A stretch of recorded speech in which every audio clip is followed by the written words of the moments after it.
Dipercaya menjadi kepala daerah adalah sebuah prestasi. Bagaimana tidak, di umurnya 26 tahun, dia sudah menjadi kepala daerah, yaitu Bupati Darmasraya, yaitu Sultan Rizka Tuanku Kerajaan. Kali ini kita akan langsung berbincang-bincang dengan beliau, bagaimana kiprahnya di Darmasraya, inovasi apa aja yang dikeluarkan oleh beliau. Mari kita simak wawancaranya. Pak, boleh diceritakan sedikit perjalanan karir Bapak sehingga dipercaya jadi Bupati Darmasraya? Iya, jadi dengan umur 24 tahun, setelah tamat kuliah, jadi saya masuk di dunia pengusaha. Habis itu saya diangkat sebagai raja di kerajaan kota besar, dan setelah itulah ada keinginan untuk mengabdi kepada daerah, untuk menjadi kepala daerah.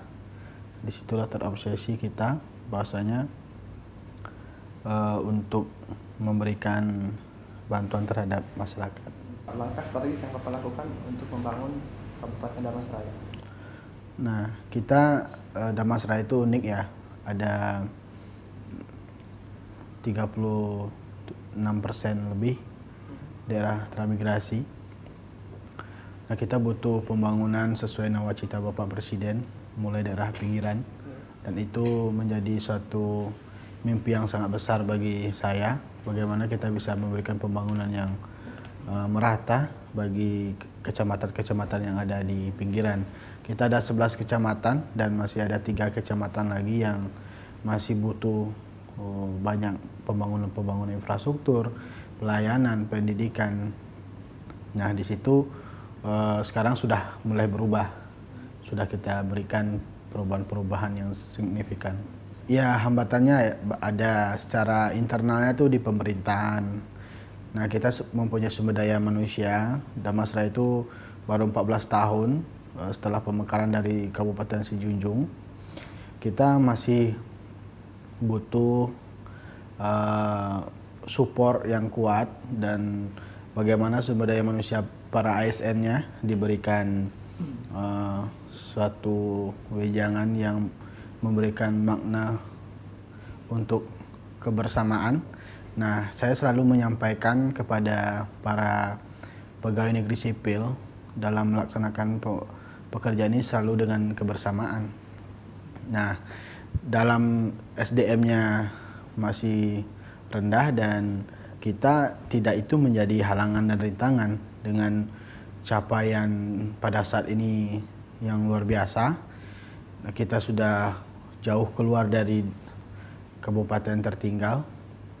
Nah, ini melihatkan bahwasanya kita tidak menghitung masalah usia, tetapi bagaimana kita serius untuk membangun daerah gitu. Apa saja pencapaian pembangunan di Kabupaten Darmasraya yang sudah diraih? Nah, kita pertama masalah pendidikan ya. Pendidikan untuk TK, SD, SMP kita sudah gratis. Dana komite nggak boleh lagi diminta oleh guru-guru kepada wali murid. Nah, itu sudah kita anggarkan dari APBD. Dan kemudian untuk kesehatan, dari 11 kecamatan kita sudah ada 15 puskesmas. Berarti dari satu kecamatan sudah ada 2 puskesmas. Jadi memang pelayanan kesehatan ini sangat penting bagi kita. Dan itu sudah ada sekarang terregister 1 puskesmas yang akan dinaikkan menjadi rumah sakit TPD. Nah, yang lainnya sudah kita berikan puskesmas-puskesmas ini rawat inap, dan itu mengurangi pasien-pasien yang harus datang ke RSUD. Nah, untuk RSUD-nya kita sekarang lagi ini pembangunan yang mangkrak sudah kita jalankan juga supaya jarak antara Kota Padang dengan Darmasraya itu 4 jam. Jadi makanya kalau kita sudah kuatkan basis untuk kesehatan dasarnya, dan alhamdulillah dokter-dokter kita spesialisnya sudah ada 16 orang, dan ini menjadi suatu kekuatan baru bagi pemerintahan karena sudah didukung oleh para medisnya.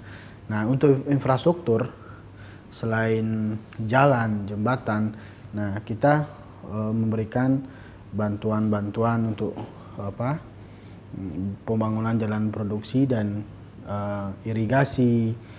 Nah, sekarang programnya untuk perikanan kita mendorong bagi kecamatan-kecamatan yang banyak airnya, kita dorong untuk bikin kolam ikan. Untuk tujuannya ada sumber kehidupan, perekonomian yang baik. Nah, untuk padi kita sudah dapat varietas yang baru dan itu temuan oleh para petani, dan itu bisa 75 hari sudah panen, dan itu ada di Damasraya. Nah, jadi capaian-capaian yang ini yang sudah kita laksanakan. Nah, kemudian pasar sesuai yang disampaikan Bapak Presiden juga, pasar rakyat tradisional tapi modern. Nah, dalam tahun 2017 ini kita dapat tipe C sama tipe D.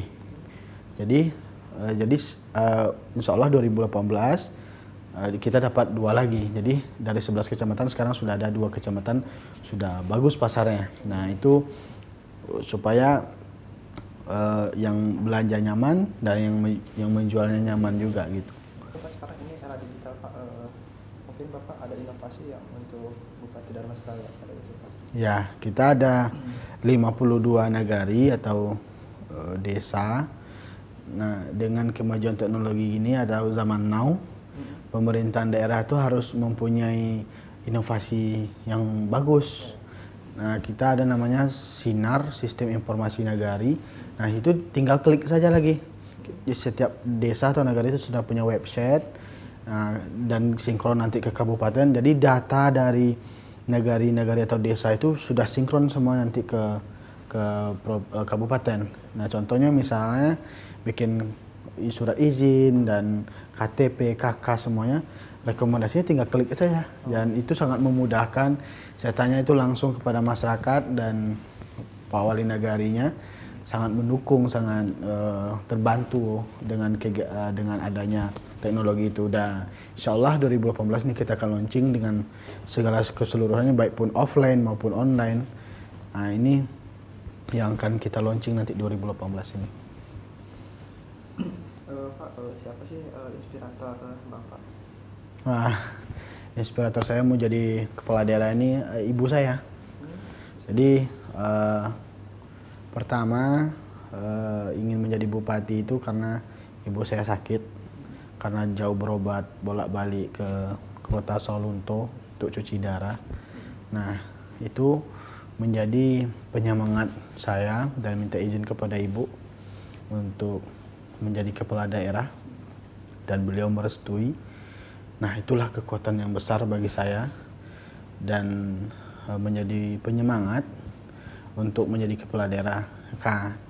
Setelah terpilih, segala sesuatunya di bidang kesehatan sudah kita lengkapi, termasuk untuk cuci darah, dan itu menjadi suatu rasa kebanggaan yang tak terhingga bagi saya untuk memberikan yang terbaik bagi orang tua gitu. Dan filosofi Bapak dalam menjalankan Kabupaten Darmasraya?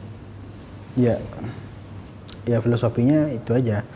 Jadi kita memberikan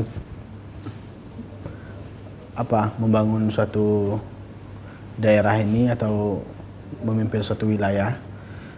Yang pertama, tidak ada bosannya dan harus berkarya dan tidak memandang umur, dan kita harus selalu berbuat baik, menjadi manusia yang lebih baik dan bisa berguna bagi masyarakat banyak. Dengan bekerja Bapak yang sibuk dengan